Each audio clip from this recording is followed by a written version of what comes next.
नमस्कार, आप देख रहे हैं हल्ला बोल टीवी। मैं हूं दीपक शर्मा और हम शुरुआत करेंगे शाहाबाद से। शाहाबाद में 2020 में एनडीए का खुट्टा उखड़ गया था। एनडीए को महागठबंधन ने धराशायी कर दिया था। क्या होगा इस बार शाहाबाद में?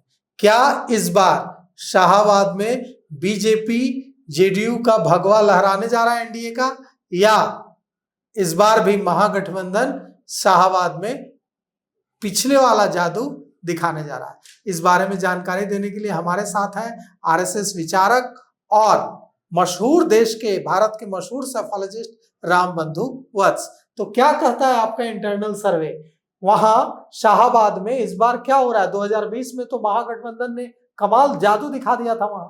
जी देखिए, इस बार शाहाबाद में एनडीए को अच्छी खासी सफलता मिलेगी।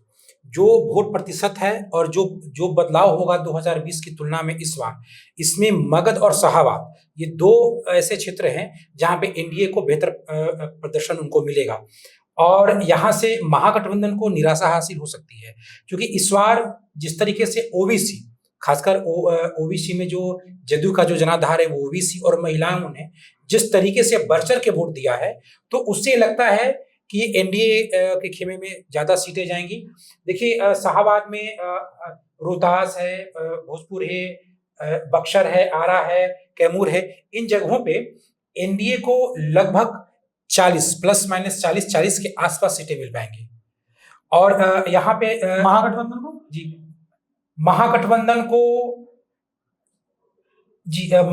को 36 के आसपास उनको वहां पे वोट मिल पाएगा, सीटें मिल पाएंगी। जी, सीटें मिल पाएंगी। शाहाबाद में एनडीए को 40 के आसपास और महागठबंधन को 36 के आसपास। और देखिए, अदर को भी सीट मिलेगा, लेकिन इसमें सबसे बड़ी बात यह है कि जो एनडीए के खेमे में शाहाबाद में 48% वोट उनको मिलने वाला है। तो जो वोट प्रतिशत का जो अनुमान है ये बताता है कि उनके सीटों की संख्या बहुत ज्यादा होगी और शाहाबाद में इस बार अच्छी पकड़ है।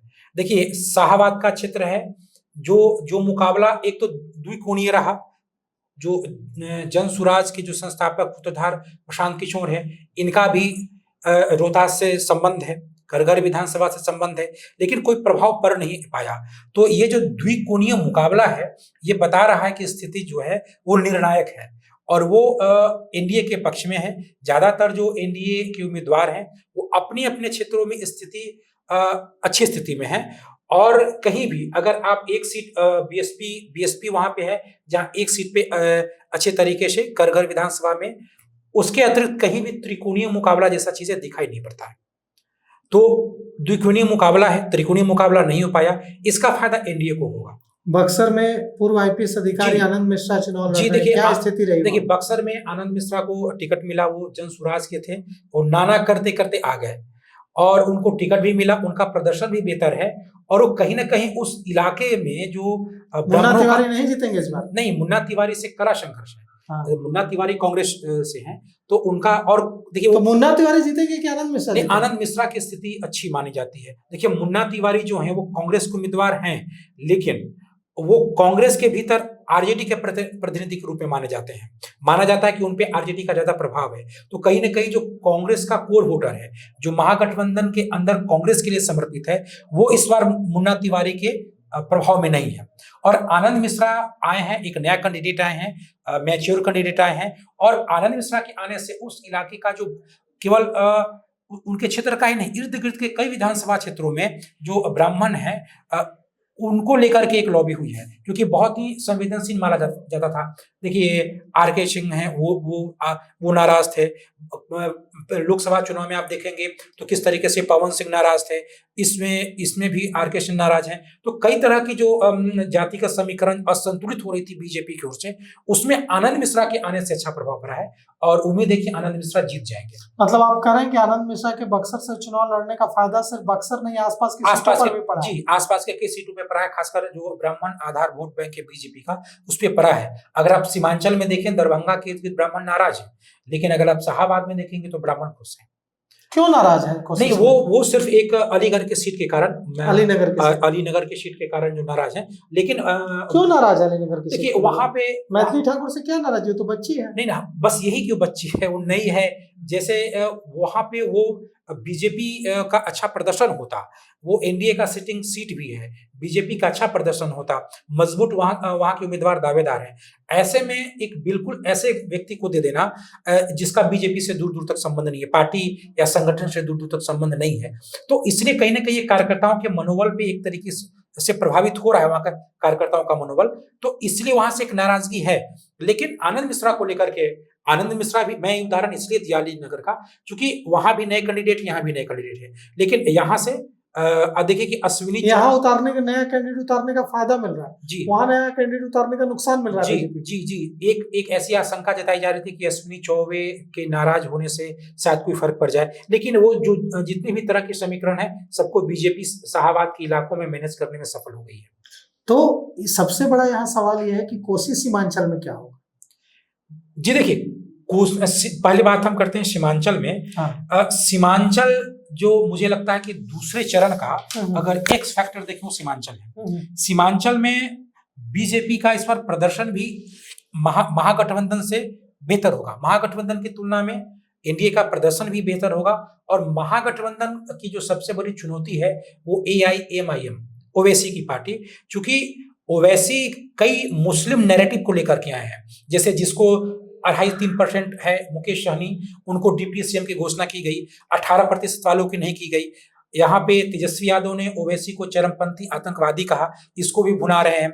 फिर ओवैसी ने कहा कि हम 32 सीटों पे चुनाव लड़ रहे हैं, अगर हम 20 के आसपास सीट जीत जाते हैं तो हमारा कैंडिडेट ही सीएम बनेगा, हम उसी गठबंधन को समर्थन देंगे जो हमारे मुस्लिम कैंडिडेट को सीएम बनाए। इस सबका सीमांचल में प्रभाव पड़ा है। मुझे लगता है कि सीमांचल का जो एक्स फैक्टर है जिससे लाभ होगा एनडीए को, वो ओवैसी की पार्टी है, और ओवैसी ने आपको याद ही होगा कि टिकट लेने के लिए 6 सीटों की उनकी मांग थी महागठबंधन से, और जिस तरीके से महागठबंधन का उन्होंने घेराव किया, गाजी बाजी के साथ जा रहे थे, राबड़ी आवास पहुंचे, तो बहुत सारे उनके अपनी दाव पेच जी, बहुत सारे दाव पेच किए, लेकिन उसका मकसद इतना ही था कि वो जनता को, खासकर मुस्लिम आवाम को बता सकें कि वो बीजेपी की बी टीम नहीं है, बल्कि वो चाहती है कि महागठबंधन के साथ जाके चुनाव लड़े। तो ऐसा हो नहीं पाया, इसका फायदा उनको मिलेगा। तो लेकिन यहाँ पे सीटें आएंगी AIMIM को। जी हाँ, सीटें आएंगी। देखिए पिछली बार सीटें आ सकती है, मुझे लगता है कि 3 के आसपास आएंगी, पिछली बार से शायद कम आए, लेकिन वो कई सीटों पे प्रभावित करेंगी, उनका वोट प्रतिशत बढ़ेगा इस बार, और वहां पे एनडीए का भी बेहतर प्रतिशत होगा उनके वोट प्रतिशत बढ़ने के कारण। मुझे लगता है कि कम से कम 10 से 12 एनडीए की सीट वहां पे आएंगी। और एक बात और है, सीमांचल में ही एक पूर्णिया है, पूर्णिया में जन सुराज के जो राष्ट्रीय अध्यक्ष उदय सिंह, उनका व्यक्तिगत प्रभाव है, और अगर आप देखेंगे तो वो एक राजनीतिक घराने से भी आते हैं, उनका प्रभाव भी है, और उनको व्यवहारिक राजनीति यानी जमीनी राजनीति की समझ भी है। तो पूर्णिया में भी जन सुराज के उम्मीदवार को उदय सिंह के प्रभाव वाला जो वोट है वो जाएगा। इसके अतिरिक्त तो क्या पूर्णिया में जीत सकते हैं? जीतने लायक नहीं है, जीतने लायक नहीं है, लेकिन उनको वोट जाएगा। और उसके बाद पूर्णिया के बाद जोकीहाट का जो सीट है वहां पे जन सुराज के प्रत्याशी को भी जाएगा। पूर्णिया में पप्पू यादव कितना अपना जादू दिखा पाए? पूर्णिया में पप्पू यादव और पप्पू सिंह दोनों फैक्टर हैं, तो और दोनों का अपना अपना प्रभाव है। पप्पू यादव का भी अपना फैक्टर है। पप्पू यादव तो धमदाहा में दिखा पाए कमाल। पप्पू यादव रुपौली और धमदाहा इन 2 सीटों पे एक्टिव हैं। वो चाहते हैं कि धमदाहा में लेसी सिंह हारे, और रुपौली में भी वो मेहनत कर रहे हैं। दोनों सीटों को वो पता नहीं अपने एक इमोशन से या व्यक्तिगत स्तर पे देख रहे हैं, या हो सकता है कि यहाँ प्रभाव दिखा करके वो आने वाले 5 सालों तक अपना एक राजनीतिक प्रभाव कायम करना चाहते हैं। तो वो एक फैक्टर हैं, पप्पू सिंह एक फैक्टर हैं, जो कि कहीं ना कहीं लेसी सिंह के लिए चुनौती बने हुए हैं।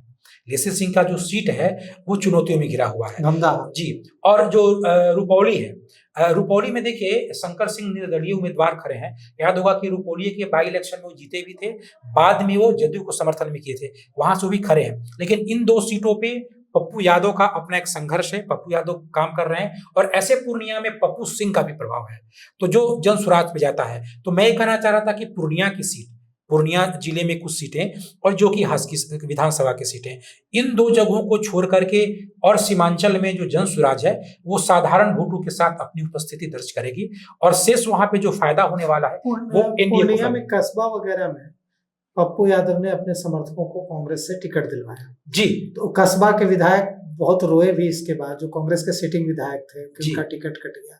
तो क्या वहां उनका जादू नहीं चल पा रहा है कस्बा में? नहीं, पप्पू यादव नहीं, का? वो लगे हुए हैं। पप्पू यादव का देखिए, एक तो वीडियो भी लीक हुआ था, एक उम्मीदवार और राजेश राम जो प्रदेश अध्यक्ष हैं, इन दोनों के बातचीत का एक वीडियो लीक हुआ था। तो उसके बाद ये मसला सार्वजनिक हो कस्बा गया। के ही विधायक और जी। कांग्रेस तो अध्यक्ष राजेश राम। जी, तो ये जो स्थिति ये है कि वहां पे इन सीटों पे, पूर्णिया के विधानसभा सीटों पे पप्पू यादव का व्यक्तिगत मेहनत है, व्यक्तिगत संघर्ष वो कर रहे हैं। कितनी कामयाबी मिलेगी वहां हाँ, पप्पू देखिए, यादव को? मिलेगी कामयाबी? देखिए, कामयाबी कांग्रेस की इसलिए सीटें आएंगी। जी, देखिए, इसलिए आएंगी हाँ। क्योंकि वहां पे चाहे जो भी हो, दूसरे चुनाव में पप्पू यादव कांग्रेस में कुछ गैप होता था आरजेडी के प्रभाव से। इस बार पप्पू यादव का कांग्रेस पार्टी की ओर से भी समर्थन है इस चुनाव में। तो पप्पू यादव, ऐसा नहीं है कि अगर कस्बा के विधायक उनके कहने के कारण सीट कट गया तो कांग्रेस उनके साथ नहीं है, कांग्रेस का साथ रहेगा। और पप्पू यादव वहां से सांसद रहे भी हैं, तो अभी हैं सांसद? जी, सांसद हैं, तो उनका अपना एक प्रभाव भी है। तो ये देखने वाली बात होगी, क्योंकि वहां पे एक मुस्लिम फैक्टर भी है। देखिए, जिन सीटों पे कांग्रेस के उम्मीदवार हैं उनपे ओवैसी की पार्टी एआईएमआईएम का प्रभाव कम है, और जहां पे आरजेडी है वहां पे वो ज्यादा वोट काटेंगे। उनकी लड़ाई महागठबंधन के सभी सीटों पे नहीं है, उनकी लड़ाई भी एक तरीके से आरजेडी के साथ ही है। जिस तरीके से पिछली बार 2020 में जो संबंध चिराग पासवान और जदयू का था, लगभग वही संबंध इस बार आरजेडी और ओवैसी का भी है। तो मुझे लगता है कि कस्बा का जो सीट है वहां पे लड़ाई महत्वपूर्ण है, और वहां पे शायद कांग्रेस पार्टी जीत जाए। लेकिन जी हाँ, लेकिन धमदाहा की सीटें लेसी सिंह के लिए थोड़ा कठिन हो रहा है, लेकिन फिर भी क्योंकि वो मंत्री हैं, प्रभावशाली हैं, और जदयू का एक वोट बैंक भी उनके साथ है। बीमा भारती जीत रही है कि नहीं? देखिए, बीमा भारती के लिए, रुपौली में बीमा भारती के लिए पप्पू यादव संघर्ष कर रहे हैं, लेकिन शंकर सिंह एक फैक्टर है, वो किसका वोट काटेंगे। शंकर सिंह अगर वोट काट लिए आरजेडी समर्थकों का, तो फिर बीमा भारती हार जाएंगे। बीमा भारती को लेकर के काफी, माने बीमा भारती है और उधर एक धमदाहा है और एक रुपौली है, इन दो सीटों को लेकर के पप्पू यादव का है जहां पे पप्पू यादव का प्रयास कुछ प्रभाव डाल रहा है। अंगिका में क्या हालात हैं? जी, देखिए, अंगिका में अब मुंगेर है, बांका, जमुई, भागलपुर, खगड़िया की हम बात करें तो यहाँ पे भी एनडीए का बेहतर प्रदर्शन है। लगभग 22 सीटों के आसपास एनडीए को आएगा, और अनुमान है कि लगभग 10 सीटें महागठबंधन को आ सकता है। और कोई अदर पार्टी, कोई निर्दलीय शायद 1-2 सीटें जीत जाएं। हम यहाँ पे ये देखेंगे कि जो मुंगेर की कई सीटें हैं, अब जैसे हम लोग बातचीत किए हैं लखीसराय को लेकर के, सूर्यगढ़ा को लेकर के, तो कई ऐसे सीटें हैं जो व्यक्तिगत खास नेताओं के प्रभाव में हैं। जैसे कि मुंगेर का जो मुंगेर में कई सीटें हैं, वारसलीगंज का जो सीट है। देखिए, एक और बात हम आपसे साझा करना चाहते हैं कि वारसलीगंज में अशोक महतो की पत्नी चुनाव लड़ रही हैं, और वहां से अखिलेश सिंह, वो भी बाहुबली हैं, सरदार की पत्नी अरुणा देवी चुनाव लड़ रही हैं। इस बार वहां का माजरा थोड़ा बदला हुआ है। अरुणा देवी जो है वो जीतती हुई दिखाई दे रही है। जीत रही है जी, उस तरीके का। देखिए, अरुणा देवी जीत रही है वारसलीगंज। जी, वारसलीगंज से अरुणा देवी की जो स्थिति है वो बेहतर दिखाई दे रही है। इसका कारण है कि वारसलीगंज से जो कांग्रेस पार्टी फ्रेंडली फाइट में थी, मंटन सिंह को पीछे कर ली है, तो इसका रिएक्शन हो सकता है कि आरजेडी उम्मीदवार को शेखपुरा में बरबीघा में क्या होगा? बरबीघा में तो सुधारे सिंह को टिकट दिया था कांग्रेस ने, और बरबीघा जो है डॉक्टर श्रीकृष्ण सिंह का क्षेत्र रहा है।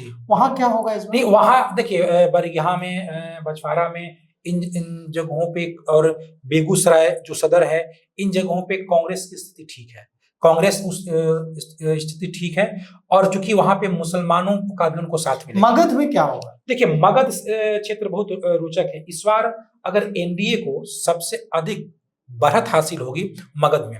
देखिए, मगध में गया आता है, औरंगाबाद है, जहानाबाद है, अरवल है। इसमें से सिर्फ गया में जो 10 सीटें हैं उसमें से एनडीए को 6 सीटें मिली थी। बाकी सब पे स्थिति बीजेपी कहीं से जीत नहीं पाई थी। उसकी रिकवरी करेगी। असली जो शतरंज की मिसाल है वो मगध में बिछाई गई है। आप देखेंगे कि अरुण सिंह को लाया गया। पिछली बार एलजेपी जो चुनाव लड़ी थी और उपेंद्र कुशवाहा की पार्टी भी लड़ी थी, ग्रैंड डेमोक्रेटिक अलायंस करके। Upendra Kushwaha, AIM, MIM, BSP, ये सब साथ चुनाव लड़े थे। तो चिराग पासवान की पार्टी भी डैमेज की थी और उपेंद्र कुशवाहा की पार्टी भी डैमेज की थी, और उसका प्रभाव मगध में पड़ा था। उदाहरण के लिए जो गो सीट है, जिससे उपेंद्र कुशवाहा की पार्टी के जो विधायक थे, रणविजय सिंह थे, वो 44,000 वोट काटे थे और वहां से जदयू हार गई थी। इस बार वही रणविजय सिंह जदयू के टिकट पे चुनाव लड़ रहे हैं। तो जो पिछले बार बीजेपी के टिकट पे, जी हाँ जी, बीजेपी के टिकट पे चुनाव लड़ रहे हैं। तो वहां से मनोज शर्मा लड़े थे पिछली बार जी, गोस विधानसभा सीट से जी, और हार गए थे मनोज शर्मा। सिर्फ रणविजय सिंह के टिकट में, रणविजय सिंह के उपेंद्र कुशवाहा पार्टी के टिकट में लेकर लड़ने की वजह और से उनको आया था 44,000 वोट। और इस बार रणविजय 44,000 वोट आया था रणविजय सिंह को, और इस बार रणविजय सिंह शामिल हो गए भारतीय जनता पार्टी में, और भारतीय जनता पार्टी के टिकट पर एनडीए के उम्मीदवार के तौर पर वो तो गो सीट जीत रहे हैं रणविजय सिंह। जी बिल्कुल, तो इसी तरीके से काफी रिकवरी होगी। आप देख लीजिएगा कि जो अच्छा दूसरे फेज में जो चुनाव हुए हैं उसमें मांझी जी को, औरंगाबाद में क्या हो रहा है? हाँ, औरंगाबाद में देखिए, औरंगाबाद राजेश राम जीत रहे हैं कि नहीं? हाँ, कुटुंबा से राजेश राम की स्थिति ठीक है, और औरंगाबाद में अपने कई उम्मीदवारों को, कई सिटिंग कैंडिडेट को आरजेडी ने बदला है। औरंगाबाद में लगभग 4 या 5 जो उनके सिटिंग कैंडिडेट है आरजेडी को, वो बदला है। उसका कारण है कि आरजेडी भी ये समझ रही है कि पिछली बार के जीत के पीछे का फैक्टर जो है वो एलजेपी आर या उपेंद्र कुशवाहा की पार्टी रही होगी। तो आरजेडी ने भी अपना निर्णय वहां पे संभल के लिया है। लेकिन इस बार की जो तासीर है वो बदली हुई है, जो जनता का मिजाज वो बदली हुई है। वहां पे फैक्टर एक ही है। देखिए, मगध के क्षेत्र में एक बात कही जाती है जो पिछली लोकसभा में भी था, 2024 के लोकसभा चुनाव में और 2020 के विधानसभा चुनाव में भी, कि वहां के जो सवर्ण उम्मीदवार है उनको जो कुर्मी समाज का वोट नहीं मिलता है। ऐसा आरोप लगा 2020 में भी, 2024 के भी लोकसभा चुनाव में। तो वो एक फैक्टर है जो एनडीए के लिए चुनौती है। लेकिन फिर भी जो कैंडिडेट बहुत अच्छे हैं एनडीए के। अगर आप लोजपा आर की बात छोड़ दें तो एनडीए के जो कैंडिडेट हैं वो दमदार हैं। लोजपा आर अपने कैंडिडेट चेन में थोड़ी सी उनकी ओर से गड़बड़ी हुई है। कई ऐसे कैंडिडेट हैं जो पता ही भी नहीं चलता कि कहाँ है, जैसे कि मनेर में बख्तियारपुर के रहने वाले जितेंद्र यादव को टिकट दे दिया गया। तो इस तरीके से उनका कई अपना मनेर में भाई वीरेंद्र जीत रहा है। जी, भाई वीरेंद्र बिल्कुल जीतेंगे, क्योंकि उनके सामने जो कैंडिडेट है वो बहुत कमजोर है। मनेर का कोई स्थानीय है नहीं, और जो जितेंद्र यादव हैं वो बख्तियारपुर के रहने वाले हैं, जिनका कोई सामाजिक या सांस्कृतिक सरोकार मनेर से है नहीं। तो भाई वीरेंद्र जीतेंगे ही जीतेंगे। इसी तरीके से लोजपा आर ने पालीगंज में कमजोर कैंडिडेट दिया है, और वहां से जो सिटिंग विधायक कम्युनिस्ट पार्टी के हैं वो इस बार उनकी जीतने की संभावना बिल्कुल है। वहां पे एक निर्दलीय प्रत्याशी भी हैं जो भूमिहार समाज से आते हैं, तो हो सकता है वो भी कुछ वोट काट ले। और दूसरी बात है कि वहां के एक स्थानीय लोकप्रिय डॉक्टर श्यामनंदन शर्मा है, जाति से भूमिहार है, जिनको जन स्वराज को से टिकट मिला है।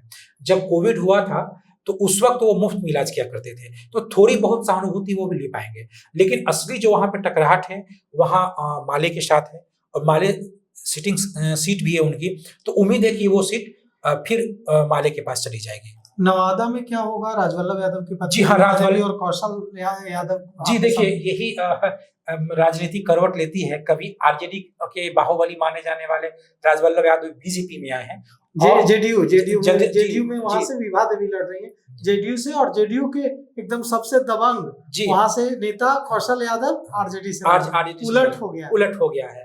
तो ये एक है। लेकिन राजवल्लभ यादव का वहां के यादव समाजों में व्यक्तिगत पकड़ भी है, जैसे कि रीतलाल यादव का अपने दानापुर में, जैसे भाई वीरेंद्र का मनेर में, इन लोगों का व्यक्तिगत पकड़ है, वैसे ही राजवल्लभ यादव का भी पकड़ है। तो उसका लाभ उनको मिलेगा, क्योंकि अगर वो कुछ भी प्रतिशत 40 से 45% यादव वोट बैंक लाते हैं, तो उसमें जो जदयू का अपना आधार वोट बैंक है, प्लस एनडीए का अपना वोट बैंक है, इससे वो जीत लेंगे। राजवल्लभ यादव की पत्नी वहां विभा देवी जीत रही है नवादा से, कौशल यादव हार जाएंगे जी। और नवादा की दूसरी सीटों पर क्या स्थिति है? वजीरगंज में क्या हो जाए? देखिए, वजीरगंज में तो बीजेपी के वहां से इस बार कांग्रेस ने वहां से अवधेश सिंह को फिर से टिकट दे दिया था जी। और बीजेपी की वो सिटिंग सीट थी जी। तो क्या होगा वहां? नहीं, वहां से बीजेपी की जीत में मुझे संदेह नहीं दिखता है। वहां से बीजेपी फिर जीत जाएगी। एक सीट वहां पे जो चुनौतीपूर्ण है वो बख्तियारपुर पे लोजपा के कैंडिडेट हैं, वो बिल्कुल ही नए हैं। एक तरीके से समझिए कि पैराशूट वाले उम्मीदवार उनको माना जाता है। और बख्तियारपुर के नीतीश कुमार वोटर भी हैं। नीतीश कुमार का वो गृह क्षेत्र भी आता है और वो लोजपा आर के बहुत पास है। अच्छी बात आपने की। हम लोग इतनी देर से बात कर रहे हैं लेकिन नालंदा पर तो हम लोगों ने बात ही नहीं की। जी नालंदा की सीटों के बारे में थोड़ा बताइए। बख्तियारपुर के बारे में तो बता ही रहे थे, जी। और जो नालंदा की सीटें हैं, श्रवण कुमार की सीट है, उनके बारे में थोड़ा हाँ बताइए। देखिए, श्रवण कुमार की जीत में तो संशय नहीं है, श्रवण कुमार जीत जाएंगे। वो जदयू के उम्मीदवार भी हैं, नीतीश कुमार की स्वजाति भी माने जाते हैं, तो जदयू का जो आधार वोट बैंक उनको मिलने में कोई दिक्कत नहीं होगा। लेकिन बख्तियारपुर की जो सीट है वो सीट फंसी हुई है, और चूंकि वहां से नीतीश कुमार भी हैं, तो एक तरीके से माना जाता है कि नीतीश कुमार का गृह क्षेत्र है। एक क्षेत्र वहां पे अस्थामा है। वहां से आरसीपी सिंह की बेटी लता सिंह चुनाव में टिकट दिया जन स्वराज में, और वो भी कुर्मी जाति के हैं, और वहां से जितेंद्र कुमार पिछले 2 बार से चुनाव जीत रहे हैं। लेकिन पिछली बार 2020 में वो 11,000 मतों से जीते थे जदयू के जितेंद्र कुमार, और 2015 में 10,000 से जीते थे। तो उनका जीत का जो अंतर है मात्र 10 या 11,000 ही होता है। ऐसे में अगर लता सिंह 10-15 हजार वोट ले आए तो हो सकता है कि वहां से जदयू को हार का सामना करना पड़े अस्थामा में। जी, अस्थामा में। लेकिन अस्थामा में एक और खास बात यह है कि वहां पे पासवान वोट बैंक काफी अधिक है। तो देखना यह है कि क्या पासवान वोटों का जो विश्वास है वो लता सिंह एनडीए को मिल पाए या नहीं मिल पाए। देखिए, नहीं, मेरे कहने का मतलब है कि जो लता सिंह है, अगर वो पासवान वोट बैंक अपने ऊपर कर लिए तो भी समझिए कि जदयू हार जाएगी। क्योंकि एक चुनौती है, आप देखेंगे कि चुनाव के दरमियान प्रशांत किशोर कभी भी चिराग पासवान की आलोचना नहीं करते थे, और चिराग पासवान इनकी तारीफ करते थे। तो और वहां का जो पासवान समाज है वो एक ऐसे भी वो जदयू की तरफ उस तरीके से टर नहीं हो। जदयू और एलजेपी-आर का जो संबंध है वो वोट शेयरिंग में बहुत जटिल है। कई सीटों पे आप मगध में भी देख सकते हैं, आप जीताराम मांझी की सीटों पे भी देखिएगा, और हर जगहों पे आप देखिएगा कि जदयू में वोट ट्रांसफर होने में एलजेपी-आर के जो जनाधार है, पासवान समाज है, उसमें थोड़ी परेशानी आती है। ऐसे में वो कहाँ जाएगा? ऐसे में अगर वो लता सिंह के पास जाता है तो वहां पे जदयू के जितेंद्र सिंह को परेशानी का सामना करना पड़ सकता है। मुजफ्फरपुर और अगर तिरहुत की और क्षेत्रों की बात करें तो वहां क्या होगा?